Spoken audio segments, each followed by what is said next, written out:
พูดหนีพี่น้องมองมันแสบมองมันนัวโอ้ดำเกินตัวนี้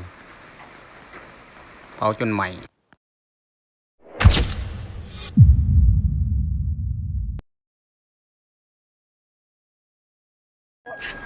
สบายดีเนมกระต่างวันนี้มาเดิมตาเดิมมาเผาหมูตัวเป็นๆเลยนะพี่น้องคนว่าสิมากินพ่วงนมพี่น้องสิมาปิ้งพ่วงนมตอนนี้กำลังเผาอยู่กับหัวหน้าทีมงานได้เนี่ยหัวหน้าใหญ่เพิ่นหัวหน้าเสบียงแล้วก็น้องๆนะใส่เพิ่นมาช่วยงานช่วยเวียกมือเริ่มงานเฮ็ดบุญระเบิบหน่อยของสุนเผานะพี่น้องเป็นบุญใหญ่ของเผาศาสนาพีทางลาวตอนใต้นะพี่น้องนะวันนี้มีโอกาสมาเบิ่งพ่อครัวเพิ่นเฮ็ดกินนะตอนนั้นกำลังควรหมูน้อยนะนี่มองมันแสบมองนี่แหละพวงนมหมูยังดิบอยู่นะพี่น้องสิปิ้งต่อบ่หิวแล้วปุ๊บน้องสายเพิ่นยำเลยไปเผาต่อเพิ่นว่ายังดิบเพิ่นว่าถ่าแจวก่อนนี่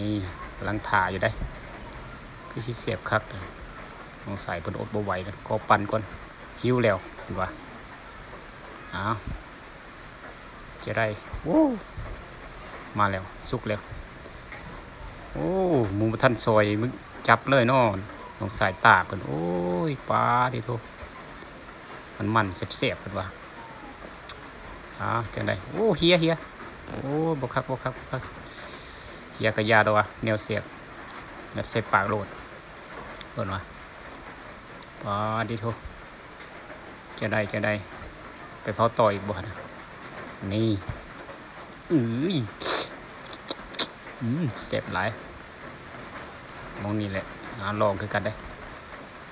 อันนี้เขาลองคือกันเบิ่งจำเจียวกันนะเบิ่งซีมันพอดีโท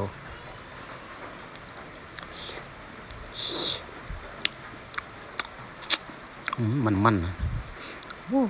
หอมนมหมูจะได้ผมรู้สึกตอนกินมาม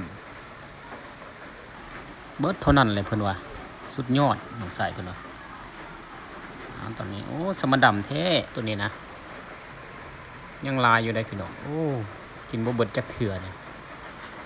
เพราะมันใหญ่พวงนมหมู6-70 โลพุ่นกิน2-3 คนบ่เบิดเนาะต้องได้เอิ้นเนี่ยนี่ต้องได้เอิ้นหลายคนมากินอีกโอ้หลายคนมากินมันจังสิเสียบเพิ่นว่าอายใหญ่เพิ่นก็มาเนี่ยอดีตนักข่าวของเมือง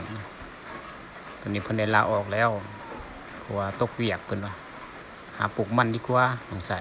อายเพิ่นว่าพากันจุ่มกันต้มจังซี่โอ้มีโอกาสได้ลองกันโอ้แซ่บสุดยอดแล้วพี่น้องเอ้ยหาใส่ได้เนาะโดนเทื่อนึงเลยอันนี้เป็นหัวหน้าทีมงานนะพี่น้องนะน้ำเบาเพิ่นมาแนะนำเวียกเพิ่นจะมอบอันนั้นสะโพกหมูนะให้เจ้าของให้ทีมงานเบาแนมหาครอบครัวที่แกฮีทมานะพี่น้องมาใส่แล้วก็อ้ายนะแล้วก็มอบให้อ่าวเพิ่นได้แบ่งนะทางนี้ก็เป็นอ่าวเพิ่นทางทีมงานเฮาก็ได้ปรึกษาคืนนะซึ่งได้มอบให้แขกเพิ่นมารับใส่นะได้แบ่งกันเป็นพูดแล้วก็มาเฮ็ดกินนะพี่น้องนะในมือเริ่มงาน